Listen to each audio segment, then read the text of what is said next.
Finally, nandito na ako sa Apex, Lolo. I'm doing this not for Giselle, but for something else. Ang susunod na programa ay rated PG. Ito ay nangangailangan ng patnubay at gabay ng magulang para sa mga batang manonood.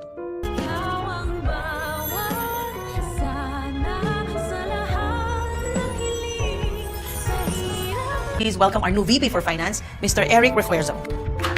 May malaking anunsyo nga itong si Giselle sa lahat ng mga empleyado ng Apex at dahil nga dito ay magpapatawag siya ng isang pagpupulong. Ipapakilala niya na kasi sa lahat ang bagong Vice President for Finance at ito nga si Eric na tatay ni Justin. Talaga nga naman para makasama niya lamang si Justin ay pinagkatiwalaan niya agad. Itong si Eric na naaamoy ko na parang merong masamang balak dahil talagang pinuntriyan niya pa ang posisyon na may kinalaman sa pera. Hindi kaya isang scammer itong si Eric? Yan ang dapat nating abangan sa mga susunod na episodes. At matapos nga ang kanilang pagpupulong ay agad ko kumprontahin ni Robert itong si Eric. Duda daw kasi si Robert sa intensyon nitong si Eric. At bakit daw ito biglang nagdesisyon na tulungan ng Apex samantalang dapat ay paalis na ito ng Amerika. Tatanungin naman ni Eric si Robert kung wala daw ba itong tiwala sa kanya. Kaya naman galit na susuguro ni Robert si Giselle sa kanyang opisina at tatanungin ito kung bakit daw hindi nito sinabi sa kanya ang plano. Pero ayon kay Giselle, ayun daw kasi ang hininging kondisyon ni Justin upang manatili siya dito sa Pilipinas. Sa kabilang banda,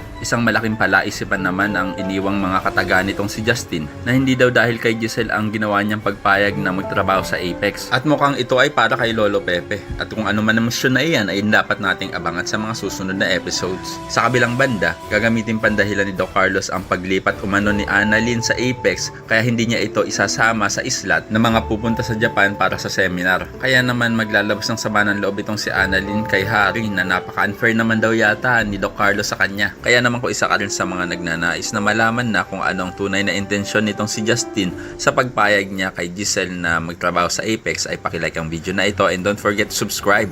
Thanks for watching and see you next time. Bye-bye.